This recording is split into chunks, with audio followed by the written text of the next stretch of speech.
Ευλόγησον Πάτερ.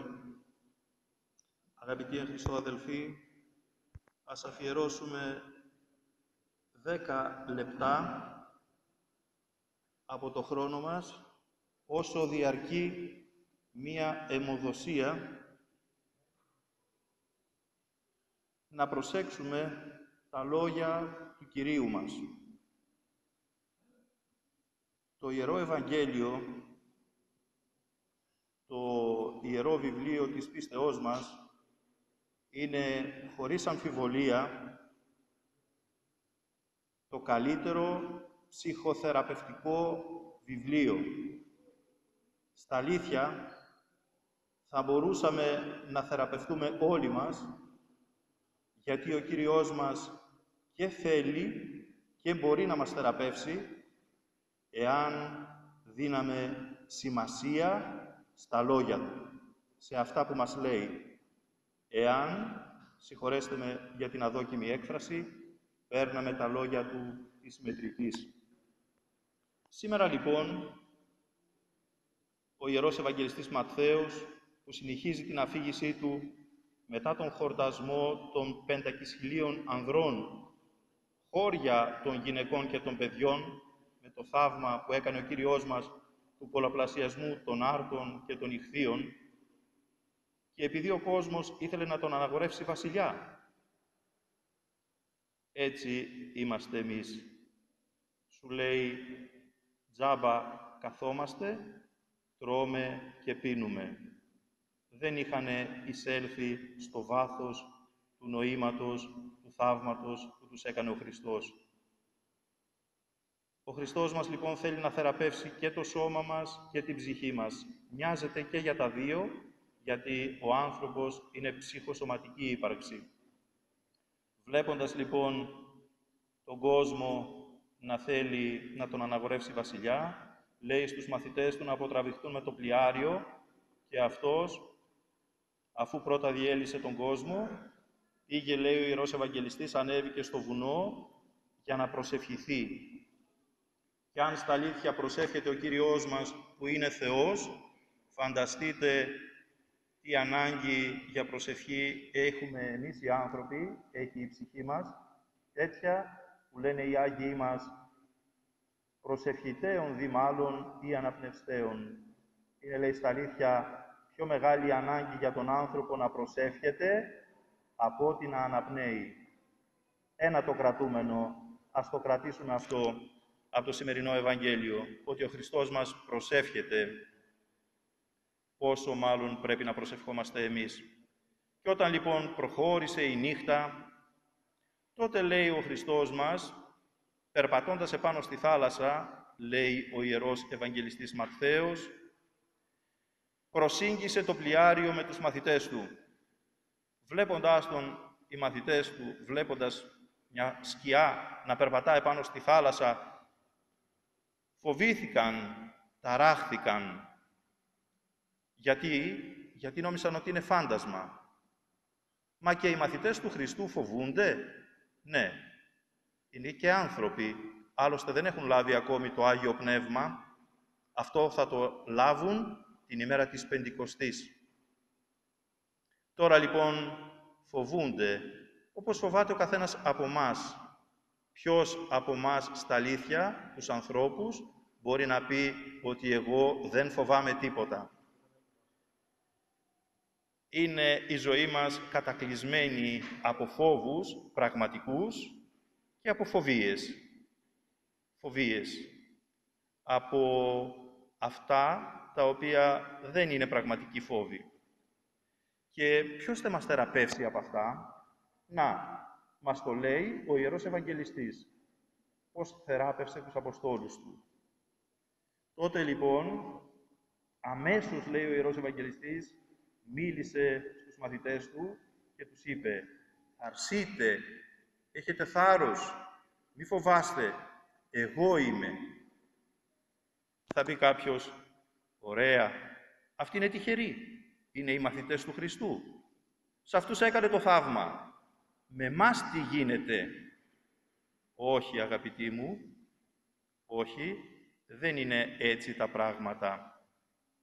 Το Ιερό Ευαγγέλιο δεν είναι απλά αφήγηση μιας ιστορίας, ενός γεγονότος ή κάποιων γεγονότων που έγιναν πριν από 2.000 χρόνια και εμείς το μόνο που κάνουμε είναι να τα ακούμε για να τα ξέρουμε. Όχι. Το Ιερό Ευαγγέλιο είναι μάθημα του Χριστού στην ψυχή του καθενός μας. Είναι δηλαδή σαν να μας λέει ο Χριστός μας, «Είδες, ό,τι έκανα στους μαθητές μου, το κάνω και σε σένα, αρκεί να συνεργαστούμε μαζί Του, αρκεί να Τον ακολουθούμε, αρκεί να Τον πιστεύουμε». Λέει λοιπόν στους μαθητές Του, «Έχετε θάρρος, εγώ είμαι, μη φοβάστε». Να πως φεύγει και διαλύεται ο φόβος.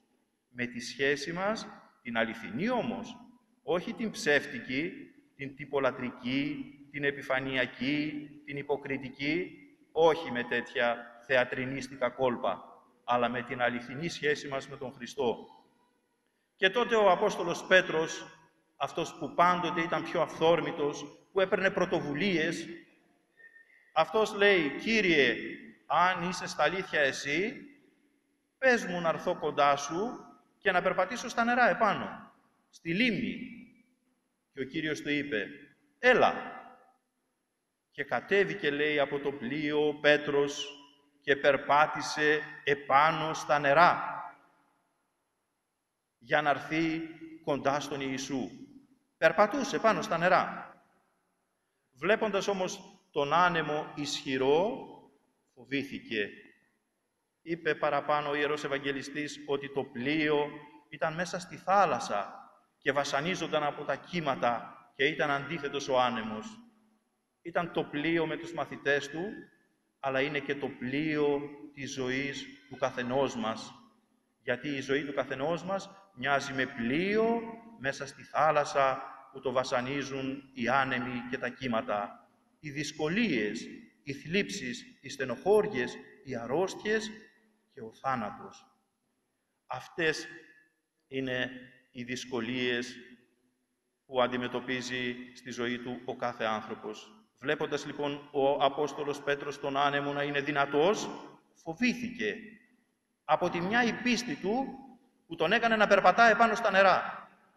Και απ' την άλλη, μόλις στην ψυχή του μπήκε από μια χαραμάδα ξανά ο φόβος, τι έκανε? Άρχισε να βυθίζεται.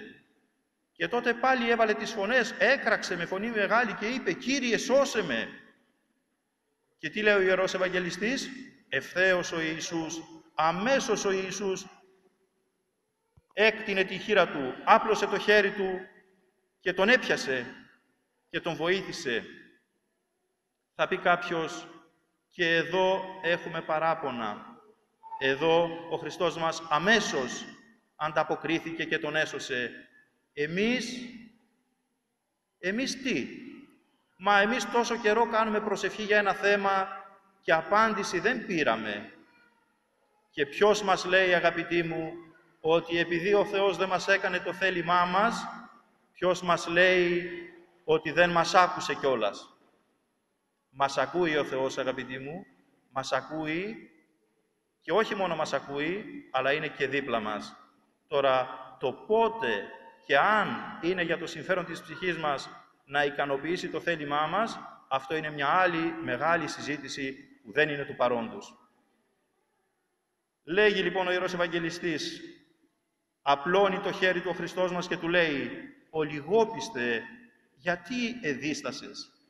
Γιατί έφυγε η πίστη σου, αφού περπατούσες στα νερά επάνω, αφού το είδες, το έζησες το θαύμα, γιατί ξανά άφησες τον φόβο να κυριεύσει την ψυχή σου?» Και τελειώνει ο Ιερός Ευαγγελιστής λέγοντας ότι μπήκαν και οι δύο στο πλοίο και κόπασε ο άνεμος. Και είπαν οι μαθητές, «Στα αλήθεια, εσύ είσαι ο Υιός του Θεού».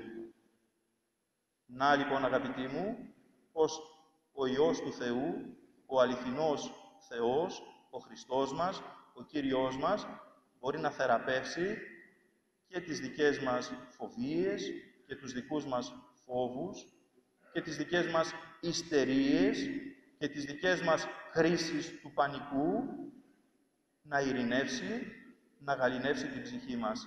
Αρκεί να έχουμε υπόψη μας τα λόγια του Χριστού μας προς τον Απόστολο Πέτρο,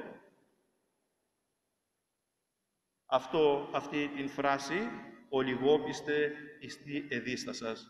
Να είμαστε σίγουροι, να είμαστε βέβαιοι. Άλλωστε αυτό σημαίνει το ρήμα πιστεύω, αυτό σημαίνει η λέξη πίστη. Πίστη σημαίνει εμπιστοσύνη και είναι το μόνο που ζητά από μας ο Κύριος μας. Να Του έχουμε εμπιστοσύνη. Και σε ποιον έχουμε εμπιστοσύνη? Μόνον σε αυτούς που είμαστε σίγουροι για την αγάπη τους, ότι μας αγαπούν. Όταν ο Χριστός μας λέει «Με πιστεύεις», εννοεί «Πιστεύεις ότι εγώ σε αγαπώ, ότι εγώ ήρθα για να σε σώσω». Όταν λοιπόν τον πιστεύουμε ακράδαντα, τότε να είμαστε βέβαιοι ότι αυτός θα θεραπεύσει κάθε φόβο και κάθε φοβία και κάθε άλλο ψυχικό και σωματικό μας πάθος. Αμήν.